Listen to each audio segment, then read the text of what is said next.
अस्सलाम वालेकुम फ्रेंड्स, मेरा नाम है सईद कील अब्बास और आप देख रहे हैं फिल्म एडिटिंग स्कूल। और आज की क्लास में हम बात करने वाले हैं ईडीएस विंडो लेआउट के बारे में। चलिए स्टार्ट करते हैं।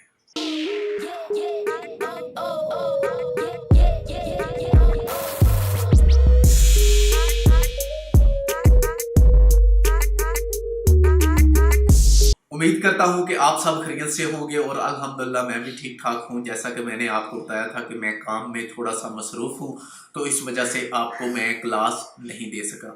तो अब थोड़ी सी मैनेजमेंट बन चुकी है और उम्मीद करता हूं कि मैं आपको हर एक या दो दिन बाद क्लास देता रहूँगा, लेकिन काम दरमियान में आ जाते हैं तो इस वजह से फिर क्लास है जो वो लेट हो जाती है। और इस दफ़ा तो क्लास बहुत ही ज़्यादा लेट हो चुकी थी। तो बहरहाल खैर इंशाल्लाह नेक्स्ट मैं कोशिश करूँगा कि मैं आपको साथ साथ लेकर ही चलूँ, ठीक है।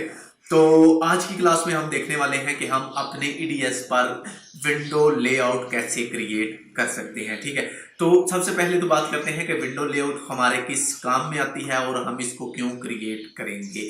जैसा कि अगर आप प्रीमियर से वाकिफ हों तो अगर आप देखें वहाँ पे आपको एक सिंबल का ऑप्शन मिलता है जिसमें आपको सिर्फ और सिर्फ वीडियोस ड्रैग एंड ड्रॉप करने के हवाले से दिया जाता है। उसके आगे आपको मिलता है एडिटिंग वाला ऑप्शन। जैसा कि आप एडिटिंग वाले मेथड को सिलेक्ट करते हैं तो वहाँ पर जाकर आपको वही टूल्स अभी नजर आते हैं जिनमें आप एडिटिंग कर सकते हैं, ठीक है। अगर आप मोशन ग्राफिक्स पर जाते हैं तो वहां पर आपको वही टूल्स मिलते हैं जिनकी मदद से आप मोशन ग्राफिक्स कर सकते हैं। और अगर आप कलर करना चाहते हैं तो कलर्स के जब बार में जाते हैं तो आपको वहां पे वही ऑप्शन मिलते हैं जिनकी मदद से आप अच्छे तरीके से अपने फोटोज की कलर्स को एडजस्टमेंट कर सकते हैं।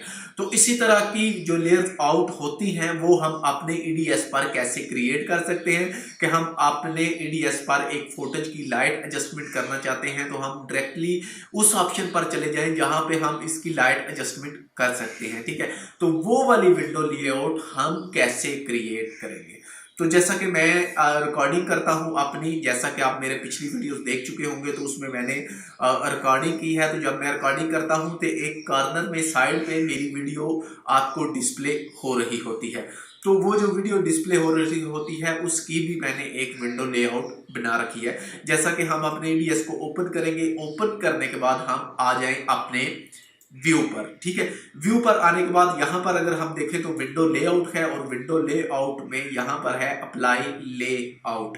तो जैसे ही मैं अप्लाई लेआउट पर यहाँ पे FES रिकॉर्डिंग पे मैं क्लिक करूंगा तो आप देखें तो यहाँ पे ये वो बॉक्स आ चुका है जिस बॉक्स में मैं अपनी वीडियो लगाता हूँ। ये एक थीम मैंने क्रिएट करके रखी हुई है, ठीक है। तो इसी तरह अगर हम यहाँ पर आ जाएं विंडो लेआउट में और यहाँ पर मैं इस पे अप्लाई करता हूँ फास्ट एडिटिंग, ठीक है। तो यहाँ पे अगर आप देखें तो मेरे ईडीएस की फिर से शेप है जो वो चेंज हो चुकी है। मेरी यहाँ पे आ चुकी है, मेरा व्यू यहाँ पे आ चुका है और मेरी टाइमलाइंस और टूल्स यहाँ पर आ चुकी है। और यहाँ पर अगर हम देखें तो 1 से 15, ठीक है, 15 लेयर्स पर मैं यहाँ पर काम कर सकता हूँ, ठीक है। मतलब मैं इसको रखा हुआ है कि जब मैं कोई टाइटल वगैरह या फिर मैं ज़्यादा हैवी काम करता हूँ तो मैं इसकी शेप को चेंज कर लेता हूँ ताकि यहाँ पे मुझे हर जो टाइमलाइन है, हर टाइमलाइन पर जो मैंने फोटोज रखा होता है, ड्रैग एंड ड्रॉप किया होता है, मैं उसको एक अच्छे तरीके से व्यू कर सकता हूँ। तो इसी तरह हम आज देखेंगे कि हम जो कलर्स की हैं वो कैसे बना सकते हैं लेआउट, ठीक है। तो सबसे पहले तो हम क्रिएट करेंगे एक लाइट की लेआउट, उसके बाद हम कलर्स की भी लेआउट क्रिएट करेंगे। और चलिए हम देखते हैं कि हम इनको कैसे अपने पास परमानेंट सेव कर सकते हैं। तो सबसे पहले तो यहाँ पे हम वेक्टर ऐड करते हैं और वेक्टर ऐड करने के बाद ये वाला जो वेक्टर है, ये जो आपको गोल सर्कल में नजर आ रहा है, ये है RGB। और ये वाला जो वेक्टर है ये आपको जो नजर आ रहा है ये है लाइट एडजस्टमेंट के लिए, ठीक है। तो मैं यहाँ से फिलहाल सिर्फ और सिर्फ ये लाइट एडजस्टमेंट वाला जो वेक्टर स्कोप है इसको रखने वाला हूँ। तो ये मेरी जो विंडो है मैं इसको थोड़ा सा छोटा कर लूँगा। छोटा करने के बाद मैं इसको यहाँ पे ड्रैग एंड ड्रॉप कर लूँगा। तो ठीक है, तो ये हमारी एक शेप आ चुकी है तो इसको मैं यहाँ से सेव कर लूँगा, ठीक है। विंडो लेआउट पर जाने के बाद यहाँ पर सेव पे आ जाएंगे आप। तो यहाँ पे न्यू क्लिक करेंगे तो यहाँ पे मैं लाइट एडजस्टमेंट, ऑलरेडी मैंने नाम लिखा हुआ था तो यहाँ पे ये आ चुका है लाइट एडजस्टमेंट। तो मैं इसको ओके कर देने वाला हूँ। तो ये हमारे पास सेव हो चुकी है, ठीक है।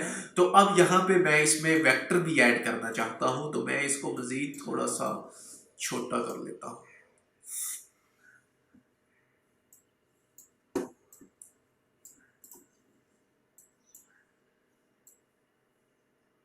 ठीक है, तो ये हमारे पास आ चुका है लाइट विद वेक्टर, ठीक है, लाइट विद कलर आरजीबी। ये आरजीबी है, यहां पर आप देखें तो आर रेड, मजेंडा, ब्लू, सियान, ग्रीन, येलो। इंशाल्लाह नेक्स्ट जो क्लासेस हैं वो मैं कलर पे आपको देने वाला हूं कि हम अपने फोटोज की कलर्स करेक्शन कैसे कर सकते हैं।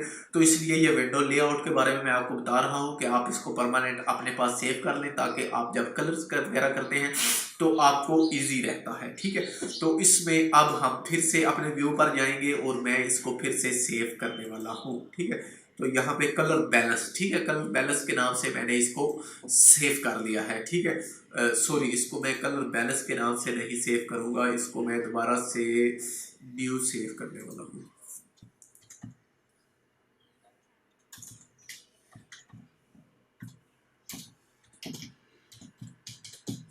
कलर एंड लाइट, ठीक है।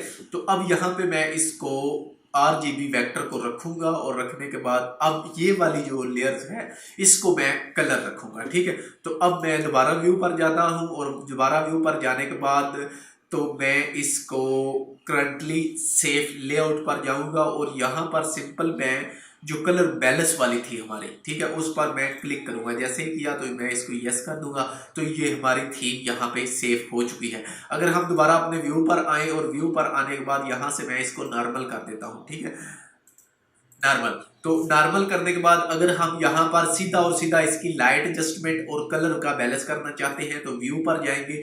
व्यू पर जाने के बाद यहाँ से मैं इसको सिलेक्ट कर लूंगा, ठीक है, लाइट एडजस्टमेंट या फिर लाइट एंड कलर, ठीक है। लाइट एंड कलर पर आएंगे तो यहाँ पे हमारे पास दोनों वेक्टर हैं जो वो आ चुके हैं। और यहाँ पर अगर हम कोई भी फोटोज ले आए, जैसा कि ये एक फोटोज है, ठीक है, तो यहाँ पे आप देखें तो ये हमारा कलर है जो वो भी हमारा हमें शो हो रहा है और यहाँ पे जो हमारी लाइट्स है वो भी हमें व्यू में आ रही है, ठीक है।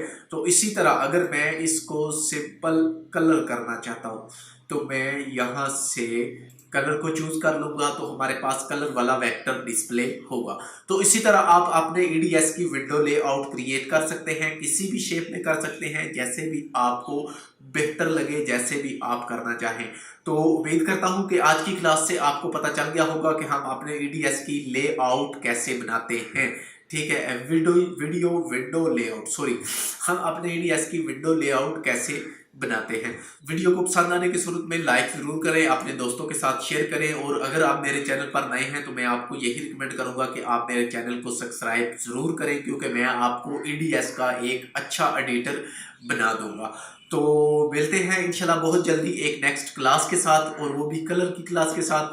तब तक के लिए इजाज़त चाहता हूँ। अल्लाह हाफिज़।